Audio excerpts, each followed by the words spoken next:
انكم مثلا مش بتخلصوا كل التاسكات اللي عندكم في اليوم، او مثلا بتقعدوا مده طويله تذاكروا الدرس. انا اقول لكم دلوقتي تعملوا ايه.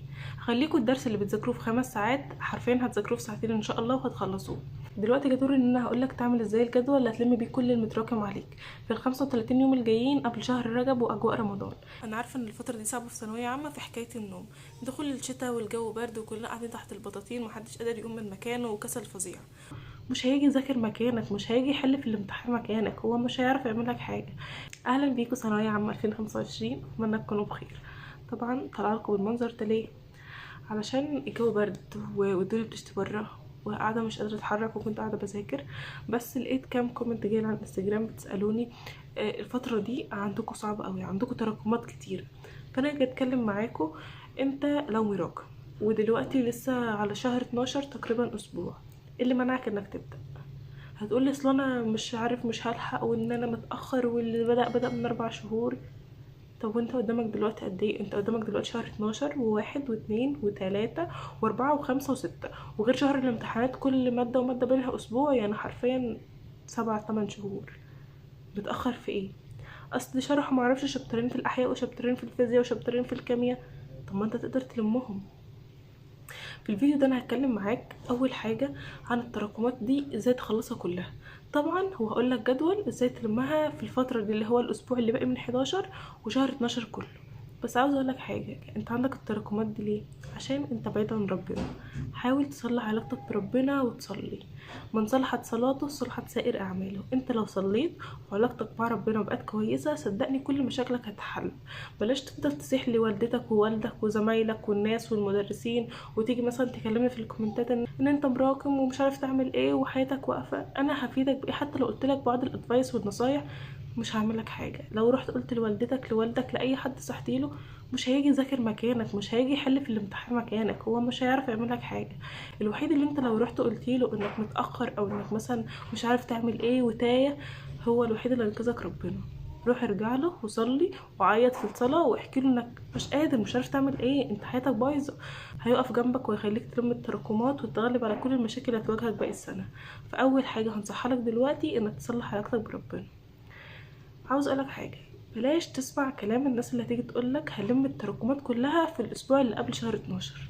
كذبه. يعني اي حد بيعمل فيديوز كده هو بيجيب ريتش. مفيش حد يعرف يلم المنهج كله اللي هو اتشرح في 3 4 شهور في اسبوع. اصل انت عشان تلم التراكمات اكيد هتاخد وقت.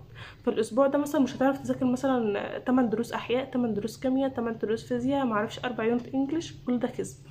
انت تعمل ايه؟ قدامك شهر 12، لازم تستغل شهر 12 كويس جدا جدا جدا، لان شهر 12 حرفيا اللي بعد شهر 12 ايه؟ رجب. اللي بعد رجب شعبان ورمضان. وطبعا من شهر رجب وشعبان احنا بنتهيأ بقى رمضان وجو رمضان والعائلات تزور بعض والحاجات دي، فحرفيا المذاكره تبقى فيها ضعيفه جدا، وهتلاقي اجواء رمضان انت مش هتعرف تذاكر كويس.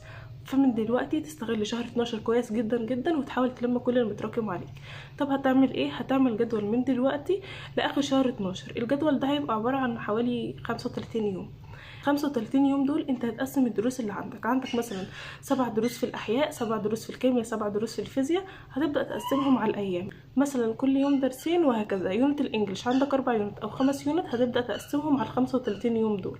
برضو انا هعمل لكم جدول بالتفصيل ممل للفيديو الجاي ان شاء الله، هقول لكم تعملوا فيه ايه. برضو جالي مشكله تانية عندكم في الكومنتات انكم مثلا مش بتخلصوا كل التاسكات اللي عندكم في اليوم، او مثلا بتقعدوا مده طويله تذاكروا الدرس. انا اقول لكم دلوقتي تعملوا ايه. خليكم الدرس اللي بتذاكروه في 5 ساعات حرفيا هتذاكروه في ساعتين ان شاء الله وهتخلصوه. اول حاجه انت مثلا عندك درس احياء. درس الاحياء ده ممكن تذاكره في 5 ساعات او ممكن طول اليوم تقعد تذاكره وفي الاخر ما يخلص. دلوقتي عشان تقنع عقلك انه يخلص الدرس ده النهارده في الساعتين 3 اللي انت محددهم له، لازم يكون في ديدلاين للحاجه دي علشان تخلص. انا مثلا لما يكون في درس طويل بالنسبه لي مش قادره افهمه وصعب بالنسبه لي، كنت بحط تايمر. التايمر ده مثلا ساعتين، كنت بخلي عقلي يقتنع ان انا لازم اخلص الدرس ده في ساعتين وان انا هقدر اخلصه في ساعتين. وصدقوني انتوا لو جربتوا تحطوا تايمر وقت المذاكره، يعني مثلا الدرس ده انت عارف ان هو صعب ومثلا ممكن ما يخلصش النهارده، بس جرب على الاقل حطه في ساعتين 3 وشوف عقلك هينتج ازاي في الساعتين 3 دول، ويحاول بقدر الامكان يخلص الدرس. حتى لو ما خلصتش الدرس هتخلص على الاقل معظمه. الطريقه دي انا كلمت حد على الانستجرام، هحط لكم هنا الكومنتات والكلام اللي اتكلمناه. حرفيا هي جات لي في اخر اليوم قالت ان الطريقه نفعت معاها جدا وذاكرت الدرس في ساعتين، مع انها ممكن كانت تقعد طول اليوم وما تذاكرش الدرس. انا عارفه ان الفتره دي صعبه في ثانويه عامه في حكايه النوم، دخول الشتاء والجو برد وكلنا قاعدين تحت البطاطين ومحدش قادر يقوم من مكانه وكسل فظيع. ولكن الدافع الوحيد اللي يخليك ما تنامش كتير لازم تفتكر حلمك، كلها 6 شهور وتبقى دكتور، مهندس، تدخل ألسن، اعلام، اثار، اي كليه انت عايز تدخلها. فدي لوحدها تخليك ما تنامش اصلا. وصدقني لما يكون الانسان وراه حاجه وبيسعى ليها ما بيجيش في دماغه النوم. ولكن هقولك دلوقتي تعمل ايه. انت ما بتصحاش على المنبه ومش عارف تصحى ازاي، وبتصحى برضو حتى لو صحيت بتبقى عايز تنام تاني. خلي حد يصحيك.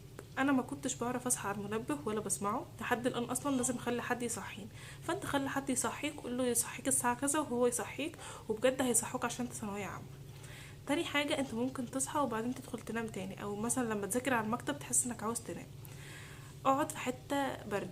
اقعد في حته برد. انا عارفه ان الجو ساقعه، ولكن انا كنت بصحى من النوم بفتح الشباك والجو برد في الشتاء عشان ما انامش، لان انا عارفه ان انا لو قعدت متدفيه او قعدت على المكتب واتدفيت والحوار ده كله انا هنام تاني. فكنت بفتح الشباك، او ممكن كمان ما اذاكرش على المكتب لما احس ان انا ممكن انام على المكتب كنت بقعد اذاكر على الارض.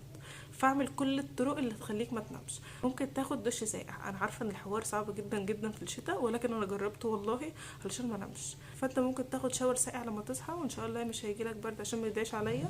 ولكن تحاول قدر الامكان تعمل الحاجات اللي تخليك ما تنامش. دلوقتي جه دور ان انا هقولك تعمل ازاي الجدول اللي هتلم بيه كل المتراكم عليك في ال 35 يوم الجايين قبل شهر رجب واجواء رمضان.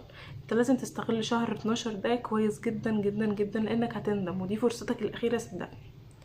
اول حاجه انت تمسك ال5 المواد اللي عندك وهتبدا انت تعمل لهم جدول. ما تستنيش اعمل لك جدول، ما تستنيش اي حد تاني يعمل لك جدول، لان مفيش حد عارف ظروفك ودروسك وانك مثلا عندك كام ساعه فاضيه في اليوم، او مثلا بتاخد اونلاين او بتنزل سنتر. انت الوحيد اللي تقدر تنظم وقتك وتقدر تعمل جدول لنفسك. وحاول تعتمد على نفسك في الحته دي ارجوك. ما تروحش مثلا تسمع اي حد منزل فيديو على اليوتيوب يقولك جدول تلم المتراكم في اسبوعين وهتبقى الاول على الكوكب. بيرمرتش. انت تعمل الجدول لنفسك، ولكن انا هقولك البيزكس الاساسيه اللي انت تمشي عليها. اول حاجه في كل ماده انت تكتب كل اللي متراكم عليك درس درس، وكل درس هتحدد له وقت معين ويوم معين تخلصه فيه. يعني مثلا العربي عندك مثلا وحدتين نحو المفروض تخلصهم، فانت تقسم الوحدتين النحو دول على 35 يوم الجايين.